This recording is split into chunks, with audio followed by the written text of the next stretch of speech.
Hmm? Ah! Oh.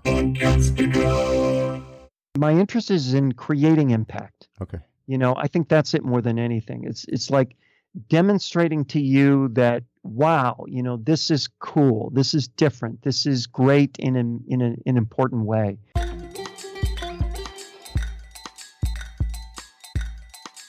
Podcast Junkies, we are back with episode 149.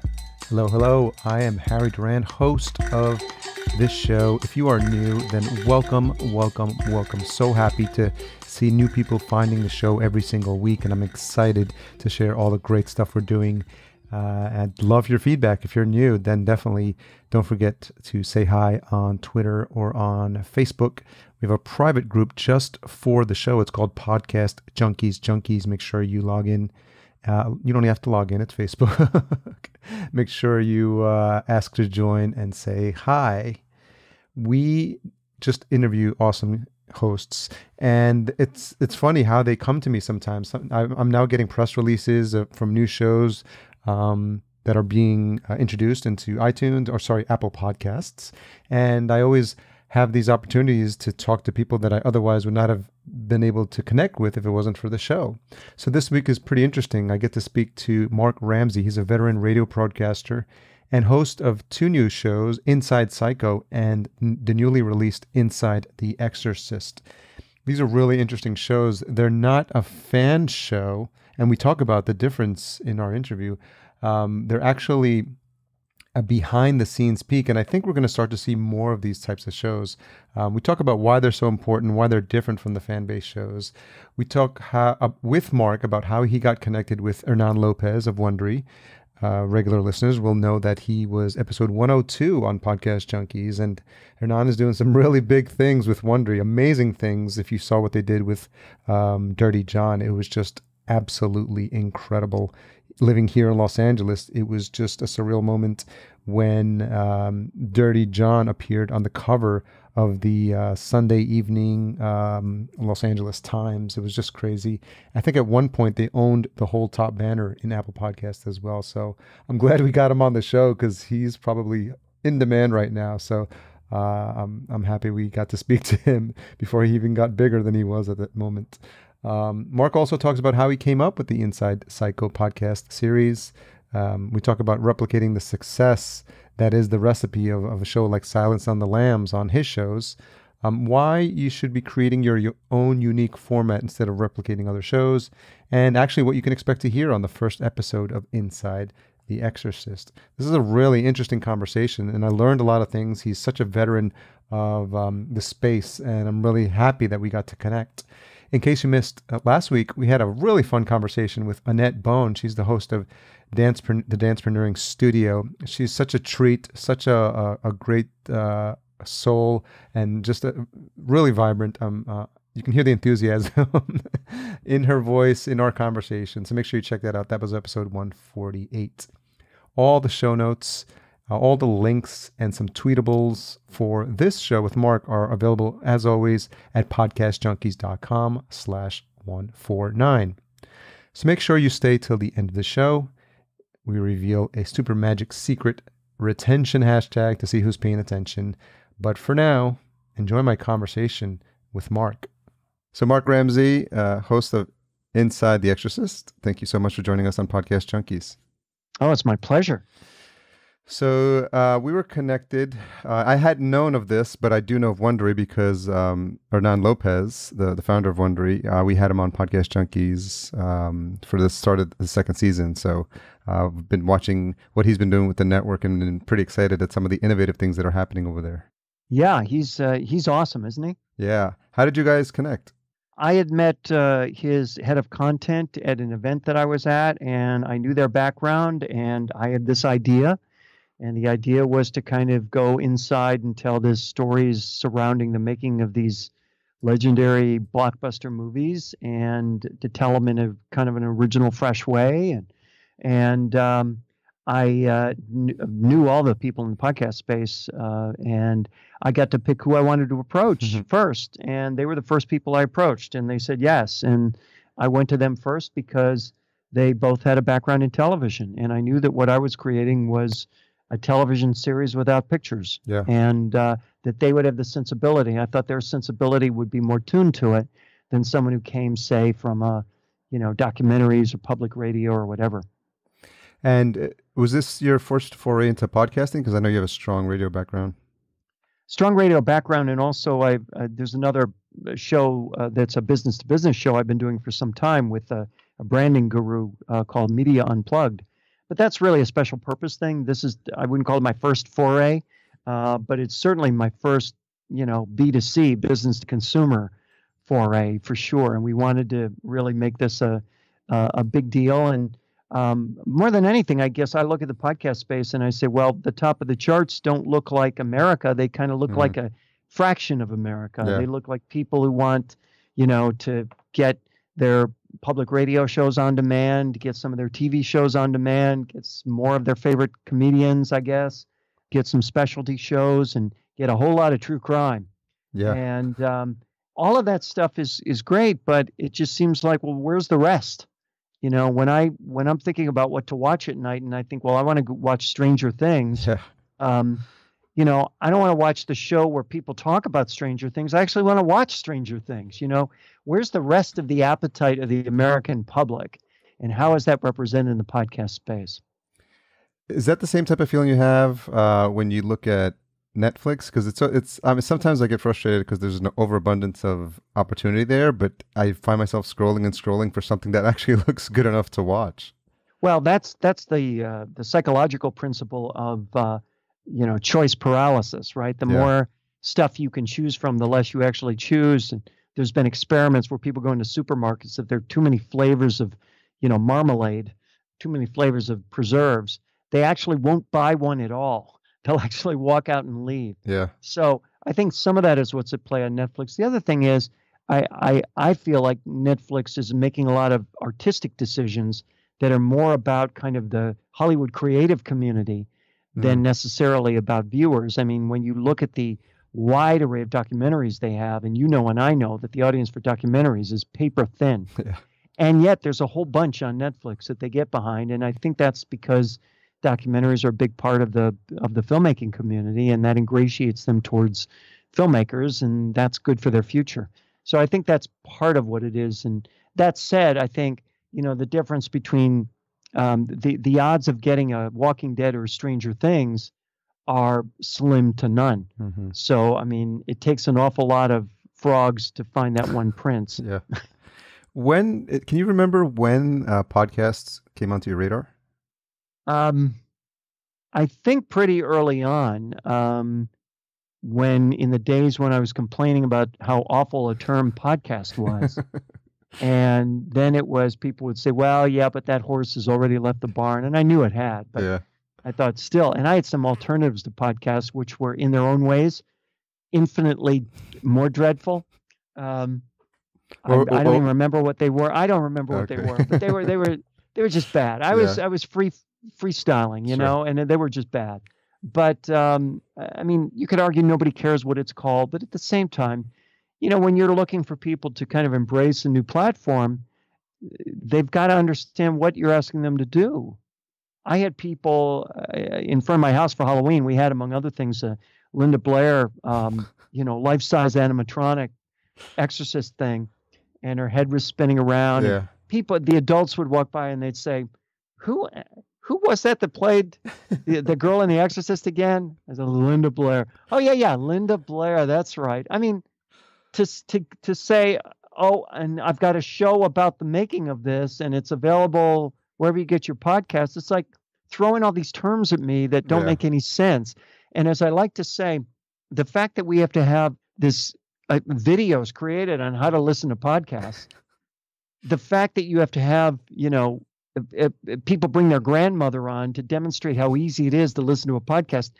The more you have to bring on a grandmother to demonstrate how easy it is to listen, the harder it is to listen, okay? That's the litmus test, yeah. That is the litmus test. When you have to create videos about how easy it is to do something, that's your sign it's hard to do. Yeah. And I don't know. And the Apple podcast environment doesn't make it any easier, in my opinion. I'm not crazy about the app at all. I remember the first time my wife tried to add a podcast to the previous version, and she clicked add podcast, and then it said enter and enter RSS. RSS. And she was like stymied, you know? Yeah. And it's like, well, why? If you're going to look, we live in a world where the last time I was in an Uber, almost every time I'm in an Uber, the guy or the woman driving is listening to the radio. They've got all the technology in the world at their disposal. They use this technology for their livelihood, and yet they're listening to the radio. Why? Is it because radio is that great? Maybe, but more likely it's because radio is that easy. And that's where this whole category needs to get. So can you talk a little bit about how you decided on this specific topic, Inside Psycho, for the first series you wanted to do? Yeah, Inside Psycho was the first series. Inside Exorcist is the second, and they're both available now wherever podcasts are to be heard. How did I decide on that first one? Well, I knew I wanted to do something that was iconic and something that was relevant. And you don't normally think of a movie that's 67 years old as relevant. However, or 57, whatever. I'm bad on my math right now. But if you think about it, here's a movie that was just remade by A&E as Bates Motel. Exorcist is on Fox TV right now. If you look at these things, and then you've got other things in the horror genre like American Horror Story and others. So there's and to say nothing of Walking Dead. Mm-hmm. So it's a very rich genre. And that movie, both these movies, in fact, are, as I think, relevant today.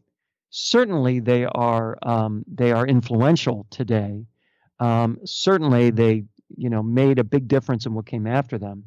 And as I look at the other things in that category, that just isn't true. You can even go back to other classic movies and say, well, where's the modern manifestation of Casablanca? Mm-hmm. Well, there isn't any, right? It's just a lot of what is classic just doesn't have legs today. I mean, nobody's going to do, a TV series called Casablanca. Yeah, it's almost like it was perfect for the time and the period in which it came out. And if you did try to recreate it, just the times were different. So the impact that it had on the people that watched it, I think, had something to do with the timing of all that happening. Yeah, that's certainly true. That's why I look at I look at when people say, "Oh, are you going to do Psycho 2?" or "Are you going to do?" and they'll just name some movie that is just infinitely more obscure than the one I just did. And what they need to understand is, no, I need to go like bigger than that. I need to go. We can't go deeper. We can't go nichier. I mean, I could go nichier, but it's not very interesting because you end up appealing to fewer people. You end up dealing with less scholarship. I mean, it takes a lot of homework to put these together because we're dealing with it's basically what I call an audiographic novel. So it's one fast-paced scene followed by another, where we're weaving the story in between kind of, me kind of role-playing a little bit with storytelling and amazing immersive audio that really, really makes a huge difference from the incomparable Jeff Schmidt.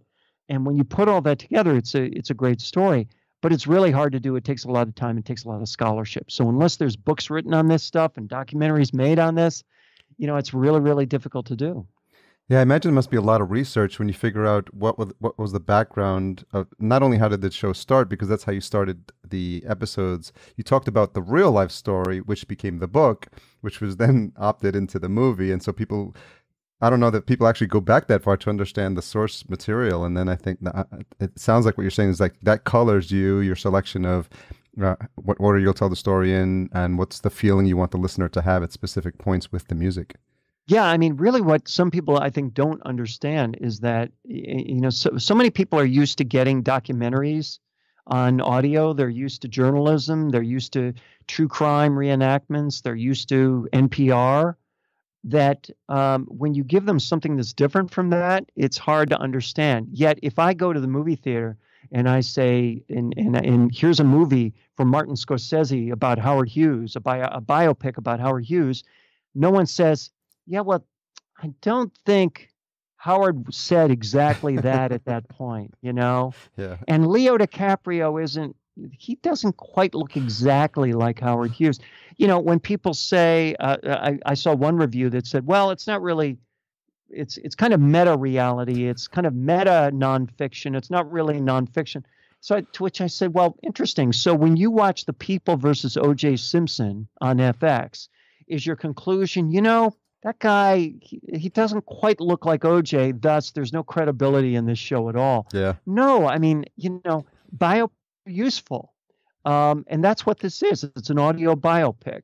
And not everything in it is exactly accurate. It's not a documentary. It's not a director's commentary. It's a story that's bigger than the story I'm telling. And that's why it's interesting. And that's why all stories are interesting. You go back to the beginnings of stories, right? Yeah. They're not all literally true. Little embellishment along the way. There's embellishment along the way because there's a point to these stories which has to be told in such a way as to make them more impactful. And that's what I'm doing with both these. Both of these, in fact, have themes that are bigger than just here's what happened in the making of Psycho, here's what happened in the making of The Exorcist. And I'm really, really proud of that. And I hope that that's evident to the people who listen to it, that I'm getting something out of this that's bigger than the story I expected to get. Does it have much more impact because it's based in real life and actual people were involved, as opposed to doing it based on a movie that's just pure made up in the author's mind fiction? You mean that because the origin story is real? Yeah. I don't think that necessarily has to do with it. Okay. I think the fact that the players in the movie are real people doing real things with real concerns and real, conflicts and real successes and failures. I think knowing that Alfred Hitchcock bet it all for this movie. Here was the most incredibly successful director of his era, and yet no one would make this ridiculous, low budget day class A movie he wanted to make about this guy who dresses as his mother and stabs people in the shower. No one wanted to make that. Hitchcock had to put his own money into that. He actually negotiated the rights to the movie in exchange for putting his own money in. Meanwhile, Paramount distributed it and Universal allowed him to shoot it on their backlot. But people really didn't want to touch it. Paramount was relieved that it wasn't their movie when it came out because it was just so cut rate. Yeah. And yet it became by far Hitchcock's most successful movie. And more to the point, he was never able to equal, let alone top, what he did with that movie. And that's, to me, the most interesting story. The most interesting story of that series is, here's what someone goes through when they take a big chance on something. They don't know if it's going to work or not. And you know what? If it is wildly successful, beyond your wildest dreams, then what? Then everyone looks at you and says, what's next, Hitch? And you don't know. And what does that feel like? And what does that do to somebody? And then the story after that of how he was kind of really mistreated by the Hollywood community. I mean, the man never won an Oscar for the quality of his work. He won honorary Oscars, but he never won an Oscar because he made a great movie ever. And he was always resentful of that and always felt like they were looking down their nose at him, no matter how successful he could be. And there's a thread of that in Exorcist too. Oh yeah. So it's really interesting to see kind of the human feelings that these human beings have as they go through the process of making art. Yeah. It's what you're doing with your podcast. I mean, you want people to enjoy it. You go through a lot to produce it. It's costly, and it takes a lot out of you. And you hope at the end of the day, the world is better off for your effort, but you don't really know. But that's your hope. And, that kind of feeling that's inside these people, that's what was interesting to me. And I hope that's what comes out of these shows. Yeah, it definitely is. And in the episodes that I've listened to, I think you can just sense the amount of work and effort you've put into it to help it have that effect. And so kudos for that. This is so relevant because I was watching the HBO special last night with Steven Spielberg. I don't know if you saw the documentary on him. It's really fascinating. I've seen about half of it. Yeah. And I'm enjoying it very much. And it speaks to a lot of the points you brought up with Alfred Hitchcock in the same way. Spielberg went through something similar. It does. And that makes, I think when you see that, and every one of these guys who invest themselves in these creative concepts, Spielberg, Steve Jobs with both Apple and Pixar, Hitchcock, Friedkin. All of these guys have strengths and flaws.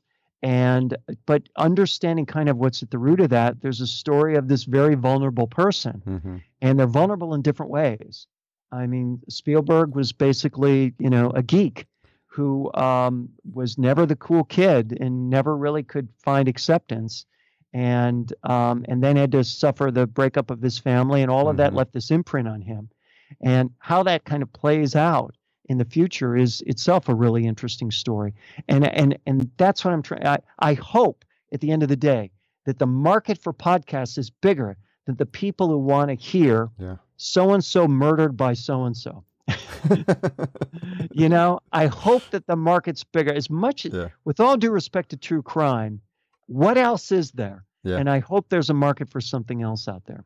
Yeah, I'm so happy you said that, because it's super hot now, and it seems to be tapping into some sort of vein of interest that was always there. And people are fascinated by Silence of the Lambs and all these movies, but I think it's just you can't, go too far without hearing about a new true crime podcast in the works. Well, I mean, Silence of the Lambs is a good example, right? Yeah. Because if that were just about, Buffalo Bill, it would be forgettable today. But I mean, that was one of the few, I think, R-rated horror movies, if I remember right enough. I think it's fair to call it a horror movie, even though Jonathan Demme would probably call it a thriller. Yeah. That won an Oscar for Best Picture. And and the reason is because it operates on multiple levels. And that's, in our own way, what we're trying to do with this show, is we're trying to operate on multiple levels. There's a psychological level, there's a human level, there's a horror level, there's a suspense level, and that's what we're trying to do. And I'm looking forward to, in fact, not having an origin story that involves murder that to justify the rest of the story. And in fact, we had Psycho was boiled down to an hour-long version and broadcast on 80 news talk radio stations over the holiday season, Halloween season. And one of my big concerns was, because a big chunk of that hour, or at least some portion of it, was the whole Ed Gein, story of the Ed Gein's home and his murdering of mass murder of so many people and so on. And I was worried that would be too much, but nobody pushed back on it at all. So I thought this would be the one thing that some of these stations were running this at like 5 and 6 a.m. on a Saturday, Sunday morning. And I thought, okay. It's a bit of War of the Worlds, because it's like, if you didn't know that this was coming on, and, people would be like, we interrupt your regularly scheduled program. Yeah, I should have done it. I should have done a War of the Worlds type frame on it. That would have been great, especially on News Talk, right? Yeah. I didn't think of that. That would have been great. That's what I was thinking when I saw the press release come across. Yeah. Where did you hone your storytelling skills? I didn't. They're always evolving. I learn from the same things we all learn from. Here's what I believe, though. I believe that when it comes to audio in particular, that audio can be so potent for this, and that too often we underutilize it. And we don't, the reason why the audio sound design is so lush for what Inside Psycho and Inside The Exorcist are, is because I really felt like to not make it lush is to underutilize it. Some people say, it's too many sound effects. No, they're exactly, that's like saying in a movie there are too many sound effects. Yeah. No, stop this nonsense. Not everything has to be This American Life, with all due respect to This American Life. I'm sure there's people clapping that you're actually saying that, right? Well, just because you can be a public radio show and you go into a crowd in, the Middle East, and we're in a bazaar in Casablanca, and hear all the sound effects of the bazaar, and now we move out of that and we're someplace else. That's not the end all and be all of audio. Just having environmental audio isn't the end all and be all of audio. This is audio. This is one of our keenest senses. Yeah. And also, I would argue, this is one of the senses that can most make us afraid. And, it's not an accident that when Spielberg did Jaws... I was just thinking about that. Of course. He said, what did he say? He said the reason why the movie was as scary as it was is because the shark was never working. Yeah. Because if you had seen more of the shark, it wouldn't have been so scary. But we couldn't show the shark, so we had to work around it. Can you imagine how bad Jaws would be if it came out today? Yeah. I mean, with all the CGI, and the other thing about CGI that they do is everything is very symmetrical with CGI. If something is swirling at you, it's swirling at you in perfect, concentric circles. Yeah. It's like that's not nature. That's not nature. Nature's imperfect. It is nature in a sense, but nature is not perfect at the macro level, only at the micro level, right? Yeah. So, I'm so glad that we can demonstrate that power. I know when Jeff and I were working on the conclusion, which I won't spoil, for Exorcist, we would say, no, this has to be more that, and we need more space here, we need more time there, and as much as we want to fill this the gap with sound, let's put a little more silence here, and we were actually using silence as one of our colors, and very often, silence is, and on so many of these docuseries, they want to do without, they want to subtract sound, or we don't want to have sound that's not real and organic. We don't want to have sound that didn't exist in the moment. We don't have sound that's not recorded live. Fine. Okay. If you're doing journalism, that's fine. But this is not journalism. This is entertainment first and foremost. And, if podcasting is really to be as big as it could be, much bigger than it is, by the way, then it's got to tap into what the rest of us want, which is entertainment, which is, which is kind of fulfilling the promise of our ears, and not just repurposing what we do on public radio, repurposing what we do on television, on journalism programs.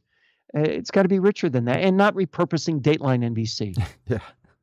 Yeah. I think it's so almost like a pendulum swing, because with everything that came out of public radio, everyone for a while felt like that's the only model that there was to replicate. And I think what you're pointing out is that there's such a wide, diverse categories for what can be called sound and sound immersive. I think we're just just beginning to get our feet wet.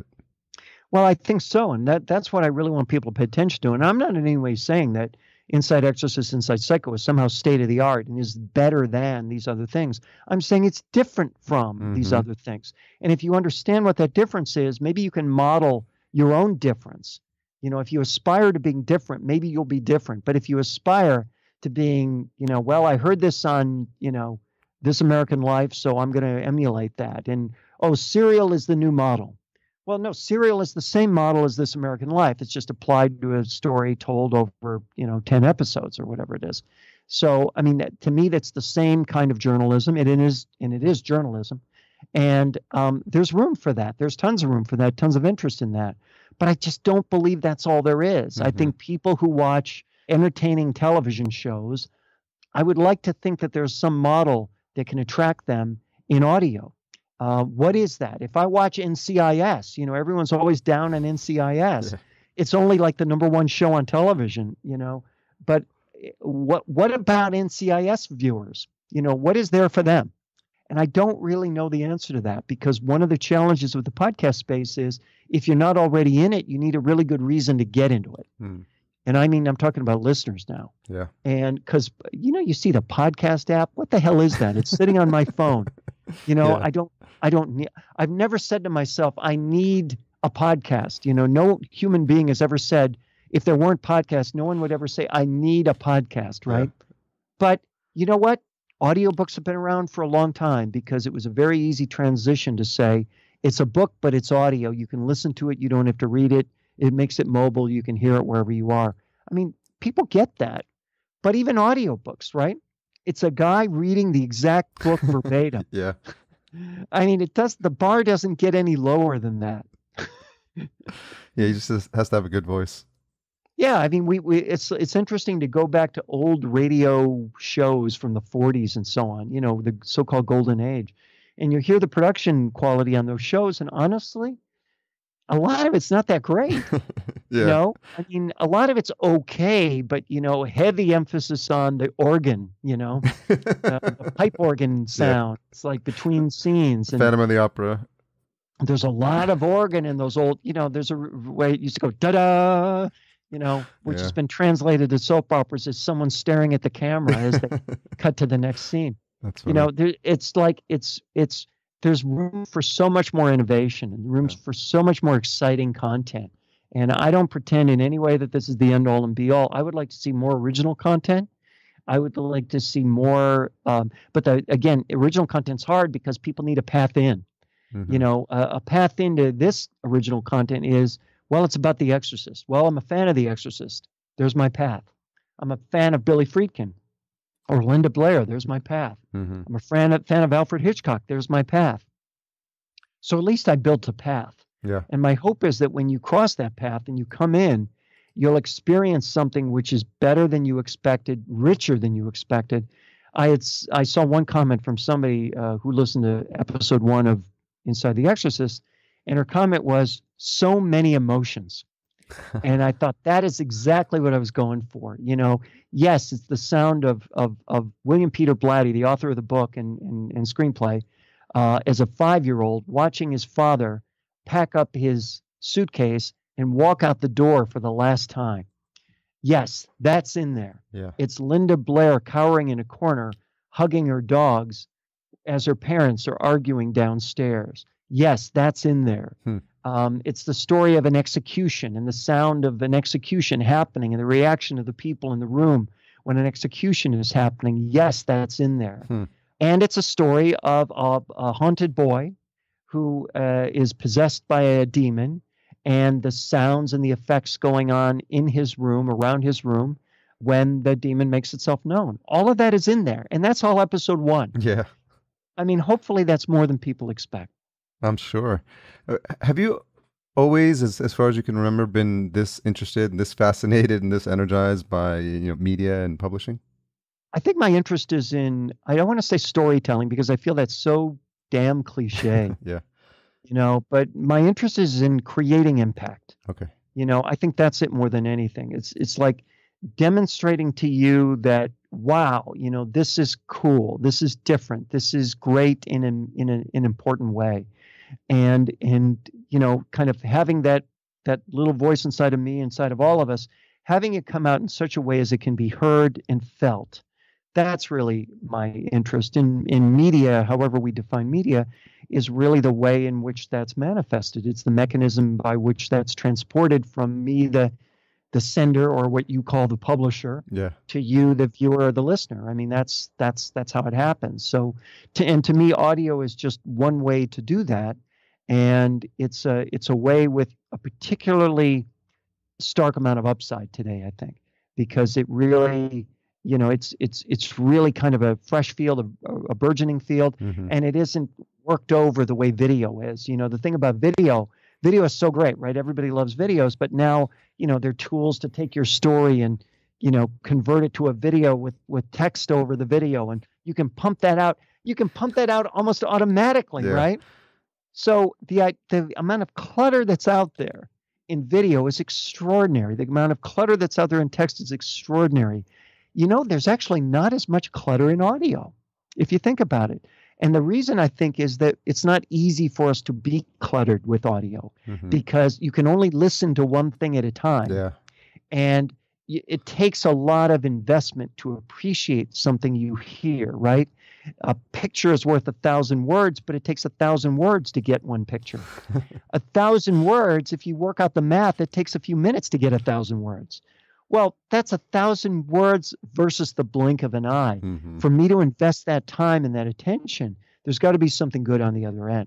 So that, to me, creates a platform with a lot of degrees of freedom and a lot of upside. And that, I think, is why it's slower growing than video. That is why it's in an earlier stage of evolution than video. That is why it still has an awful lot of upside. If you think about all the amazing brands that we know today and ask, well, okay, Walking Dead. What's the audio version of Walking Dead? And the answer is there isn't one, right? There are audio versions of Talking Dead. Yes. Yeah, exactly. That's a good point. There are plenty of audio versions of Talking Dead. In fact, I could argue that the Talking Dead is a video version of audio versions of Talking Dead, right? So the bar is very low. The idea that it's people talking about, sharing spoilers from the latest episode of their favorite TV show, there's nothing new about that. There's nothing even terribly inventive about that. And there's nothing that's uniquely you about that. To generate that, you and I could do that show right now for the next 10 minutes. Easy, right? There's nothing hard about that. To do Inside the Exorcist, Inside Psycho, to do Inside Walking Dead, if I were to do that, that's hard. That involves months of effort, months of research, a whole lot of production, a whole lot of pain, but you end up with something that's, I hope better, and certainly something that's longer lasting. Because, Inside Psycho, which was done end of last year, beginning of this year, and was published in the spring, that's about to appear now on the Inside the Exorcist feed. Yeah. So it'll be kind of a free bonus for Inside the Exorcist listeners. That's evergreen. Yeah. I mean, that's going to be as compelling next year as it was this year. It'll be compelling 2 years from now.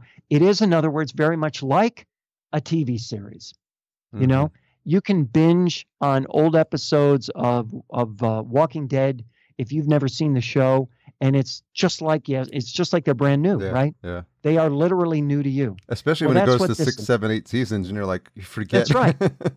That's right. But now, if you consider, how good is the Fareed Zakaria episode from 2015? Maybe not so good. What about the I don't know, This American Life, if it's a topical episode from 2016? How is that today? This is the reason why topical shows are more disposable than shows which are more evergreen. You need them when you need them, and then you don't need them at all because you've moved on to the next day's show, right? Yeah. Can you talk a little bit about a relationship with a mentor that comes to mind that you learned either admired as you were coming through up the ranks, or just someone that you continue to either work with or are inspired by? I don't really have a mentor per se, in that it's somebody that I've worked with closely on all this stuff, because so much of this is new. I think there are influences. I think anyone who does any kind of storytelling at all has to say they're influenced by the great Gene Shepard, who is the legendary kind of radio storyteller from back in the day, who was on WOR in New York for years and is best known as the writer and narrator of A Christmas Story. So I think you'd have to say someone like that is an inspiration. Certainly, I told a story about Orson Welles in Inside the Exorcist, and what he did in his early radio days. I mean, you mentioned the War of the Worlds. I mean, to pull that off the way he did, was quite an achievement. And the other thing that he did that not a lot of people know is he was kind of famous for rewriting things, and he would most infamous perhaps for rewriting Shakespeare, which is a sketchy task. And he would take plays and he would shorten them significantly, and he would move scenes around. And I think the lesson was that he could change the pacing of something, and he could change the impact of something without diminishing that impact, even when he's dealing with the bard. Yeah. And I mean, that influence you can see in what I'm doing, because, these are very short scenes. These are all for the most part, they're 1 to 2 minute scenes. So they're all very, very quick, very fast moving. And that was certainly inspired by him. I think there's certain other things in terms of the moments of The Shining, which are, just moments of kind of uncomfortable silence. Yeah, great movie. You look at the uncomfortable silence in The Shining, and I've certainly learned from that. There are certain other things. There's as much as we tried to be original with the voice of the Exorcist in this, there was one part, and again, I'm not going to give this away, where we took from a different movie that I found to be inspirational. That was a certain voice that I thought in many ways was scarier than the Exorcist voice. So we kind of use that as a model.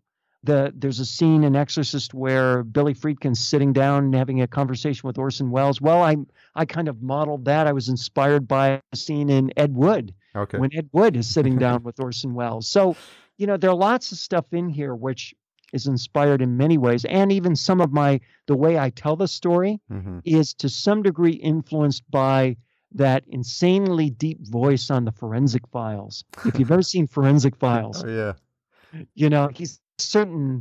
he's got that guy's like 90 some odd years old, by the way. Really? And he's got Yeah, he's really old, and he's got like a certain, of course, most of the Forensic Files episodes are like 20 years old, but he's got a certain way of delivering what he delivers that makes it that much more ominous. So I kind of consciously adopted some of that and with mixed effect, because my voice is so far from his, it's not even funny. But it works. Yeah, I think that's so important because, with just even some of the names and titles you rattled off, I know there's some people going to be doing some research, looking up some of the things you mentioned. So that's always nice because it's almost like an homage. Oh, and here's another one. Is there's if you Google Arch Obler, the guy's name is Arch Obler, and he was one of the famous old horror audio radio shows from way back when, and he just created these incredible tapestries of fearful audio. And so I would absolutely say that's an influence as well. And these are influences that, virtually nobody who's listening to you are going to recognize most of these names, but that's what makes them interesting, is we take all the stuff around us, we put it together, we create something new to the world, and that's, as creative as creating something from scratch. So what's so interesting is that once a podcaster has their first podcast, there's inevitably ideas for more. So as you're rattling off those names, it almost lends itself to another podcast about the great voices of radio. Well, it's like you have to decide what you want to do, right? Yeah. And if what you want to do is create kind of what I call a vanity cast, which is a podcast for me and anyone who happens to see the world my way, that's fine, but you have to acknowledge that maybe, a mass audience isn't going to embrace that. Yeah. Plenty of people do that. I think one of the reasons why podcasting is so popular among people who podcast is because it gives you the ability to vanity cast. Independent film allows anyone to make a movie if they can, rub two sticks together nowadays. And vanity casting allows anyone to make a podcast. That doesn't mean other people care to listen to it, but you can certainly make one. No one's stopping you. I think I'm just more interested in creating, something that has a chance at popular entertainment. I really want to create something that has a chance of people listening to it en masse. And by the way, creating something good doesn't mean people are going to listen to it. That's true. Good and popular have never necessarily tracked together. Yeah. Very good point. So I'm not imagining that. But on the other hand, I think that, which is better, NCIS or, Feud on FX? Well, Feud on FX is clearly better, right, than NCIS, or Fargo on FX is clearly better than NCIS. Which is more popular? Yeah. Well, NCIS is dramatically more popular. Yeah. So there is a balance, right? And I think I aspire to be Feud and Fargo. I don't aspire to be NCIS. I'll take it if it comes, I will add. I'm sure. But what I don't want to be is vanity cast. Yeah. Interesting point. Yeah, thanks so much for sharing that. Just a couple of questions as we wrap up. What's something you've changed your mind about recently? I think once upon a time I might have thought that content really is king. Mm-hmm. And now I realize distribution's king and content is queen. And that distribution is infinitely more important than content. If my friends at Wondery, they had the experience recently of debuting their podcast, their great podcast, Dirty John, number one on iTunes. And what I think a lot of people don't know is that show was actually number one before the first episode launched. Yeah, it's pretty impressive what they did. Yeah, well, but who helped them with that? And the answer is the people, their client there was the LA Times. Their partner was the LA Times. Yeah. And the LA Times not only, co-created and co-produced it, but they had the power of the LA Times to make sure everyone knew it was coming, both the audio version and then, of course, the corresponding written version, or written, whatever you want to call that version now. Yeah. The digital / written version. The textual version with pictures, and they had a big incentive to drive that. So between the great content of the audio and the great promotional drive of the LA Times, with the vast audience of people who consumed LA Times content in and around LA, you had a recipe for great success. Look at the success of Lore as a podcast, after Amazon's series. Mm.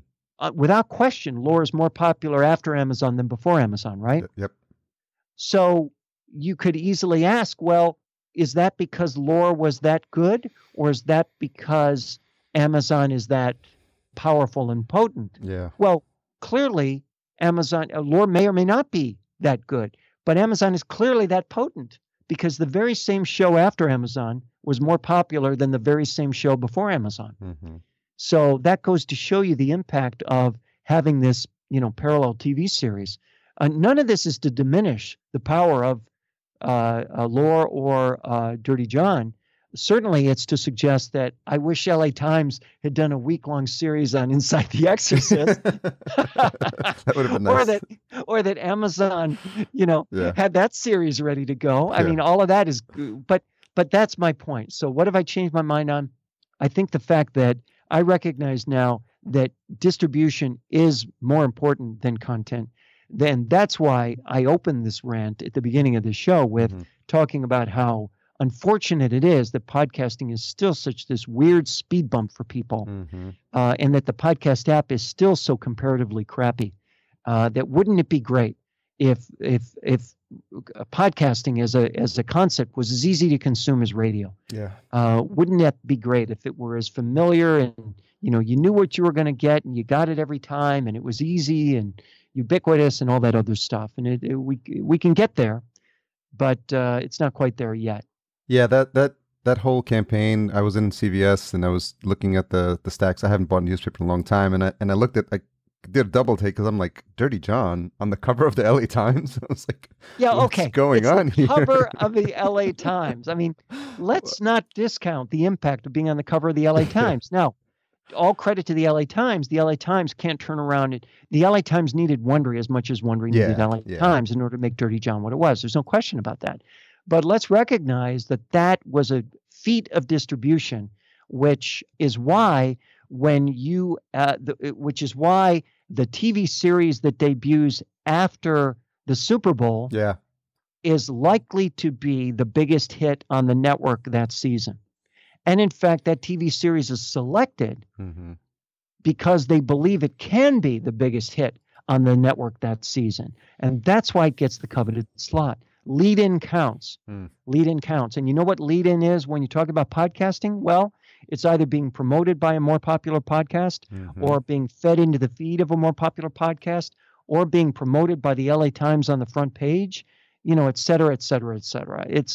So I think, you didn't ask this question, but on the horizon, I think are going to be more media brands embracing podcasts from a partner standpoint so that, it's not just The Walking Dead, but it's The Walking Dead podcast. Yeah. And The Walking Dead podcast is a parallel stream of content that relates to what's happening on The Walking Dead and isn't just an after show.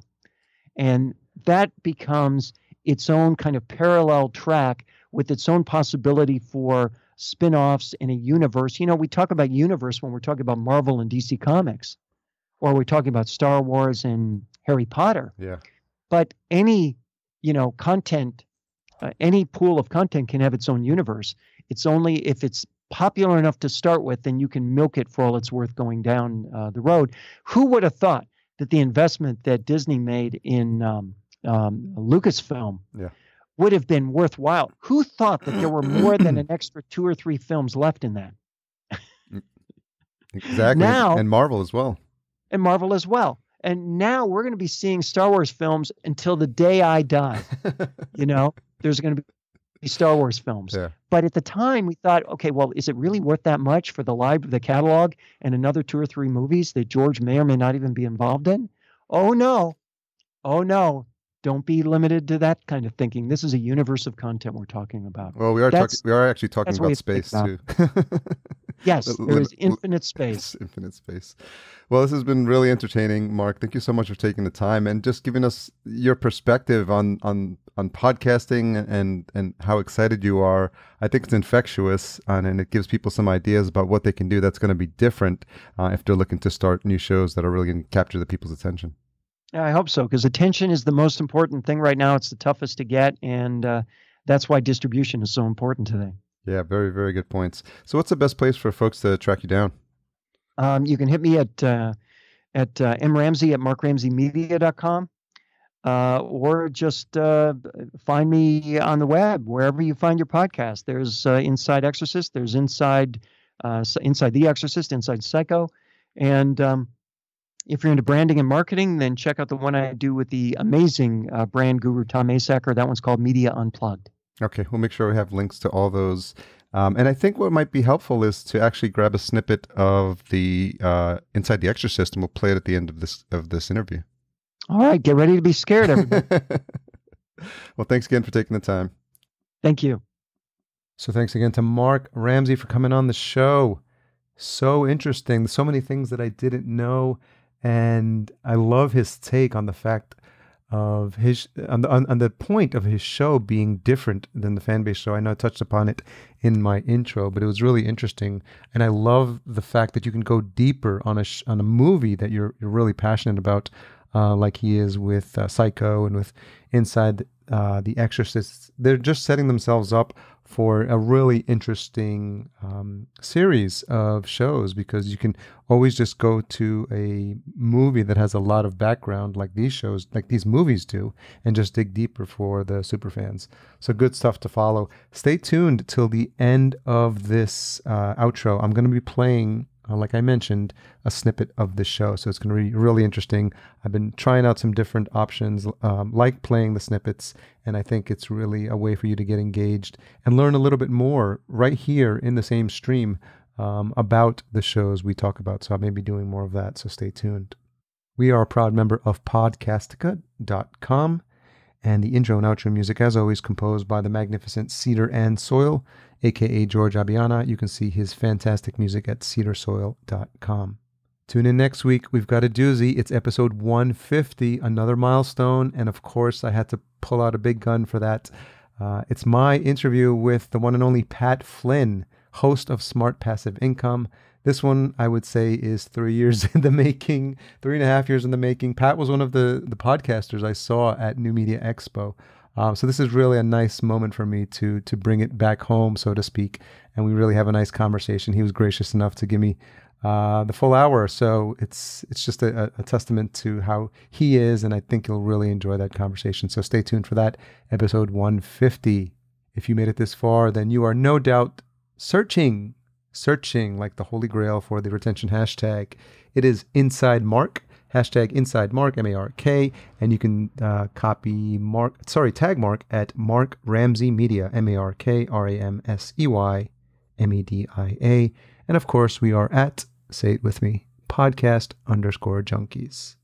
Don't forget to sign up to our newsletter to receive my weekly episode updates if you haven't already. Very easy to do, podcastjunkies.com/8tools, and then we can start the conversation that way. If you're already a member of the newsletter posse, podcastjunkies.com/iTunes, and make sure you subscribe and leave us a 5-star review. Thanks so much for everything you do, and enjoy this little excerpt of Inside The Exorcist.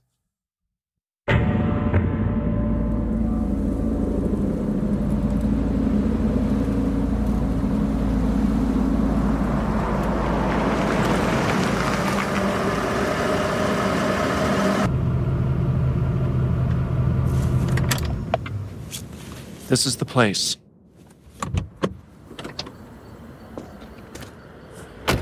It looks tranquil at the top of those steps.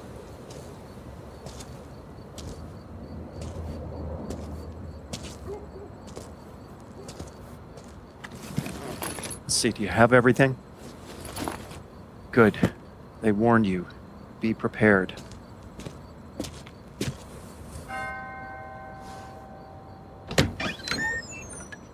They usher you in. The place looks pristine, placid, nice. Up there, they tell you, up those stairs.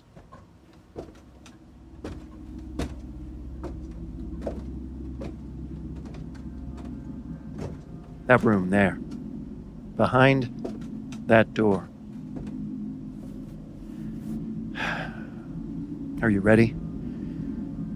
They told you to be ready. There will be no second chance.